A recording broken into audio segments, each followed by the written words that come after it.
Hey, welcome to a brand new edition of In the Van. I'm Ronnie Ewing with Testify Skateboard Ministries.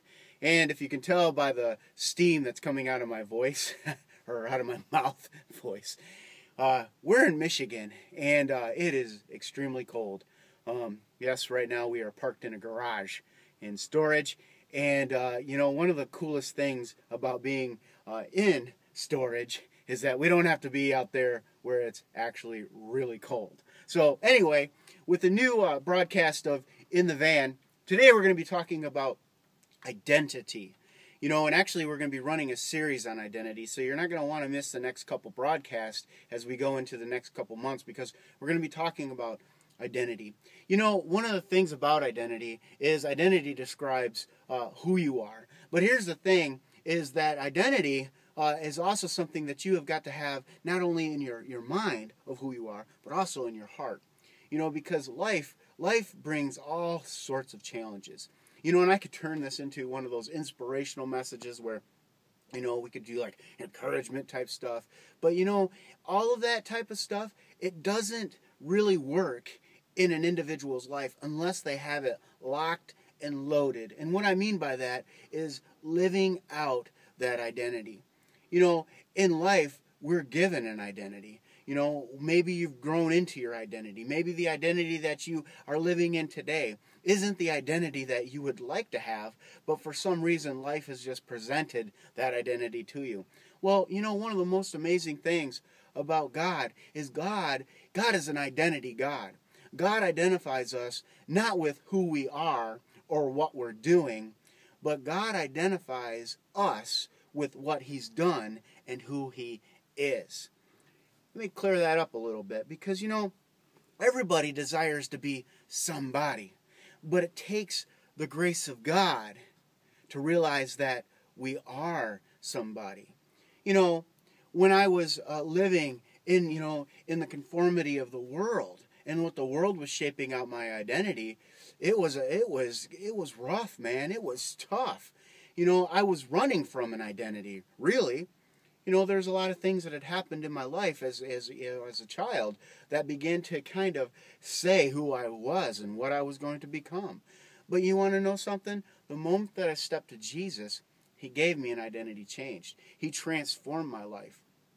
One of the most amazing scriptures that I absolutely love to share with people is Romans 12:1 and 2, and it says that we're to present ourselves as a living sacrifice, holy and acceptable to God. We're not to be conformed to this world, but we're to be transformed through the renewing of our mind. You see, here's the thing. The mind is connected to the heart, and the heart is connected to the mind. If you see yourself as a certain way, chances are you're going to end up that certain way. You see, and that's what God is into. God is into rewriting that, rewriting your image, rewriting your identity. And it's not something that He does to create a robot or anything, but He knows what is best for us.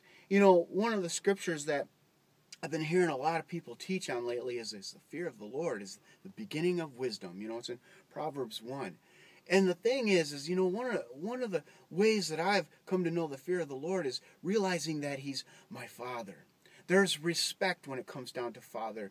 Now, in life, I've had a rough image of what Father is, a rough image of what Daddy is. But you want to know something? The moment that I stepped to Jesus, He rewrote the way I view Father. I found out that Father was somebody that loves me, somebody that appreciates me, somebody that has got His best intentions out for me, never wanting to destroy my life, but to give me life, and to give me life in abundance. John 10:10 says that a thief comes to steal, kill, and destroy. That's why Satan is so passionate about destroying the image of Father.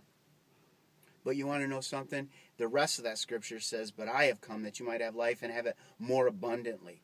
And when you understand that more abundant image of who God is your Father, a Father that loves you, a Father that nurtures you, a Father that takes care of you, that begins to rewrite the identity of Father, how you identify Father.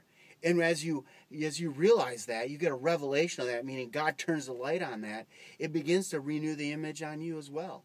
It's something that you don't have to work at doing. You see, one of the cool things about grace is grace makes us look better than we are. You know, and in another scripture in Romans, it talks about how we're not to think of ourselves more highly than we ought. You know, I'm not the best husband out there. I'm not the best father out there.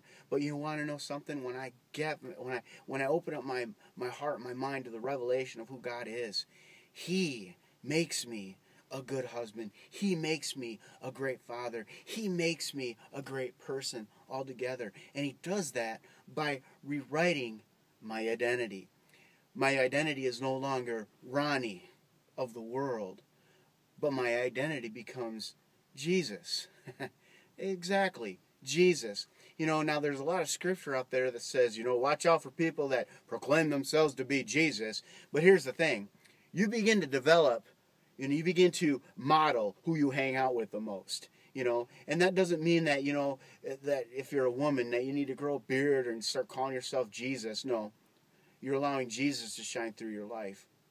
You know, as I draw to the close, one of the things that I've been challenging myself personally is to be an individual that lives a life that causes people to question their disbelief in God. You know, and that's something that Christianity needs to see more of. That's something that the church needs more of. That's something that you, the viewer, needs to know more of.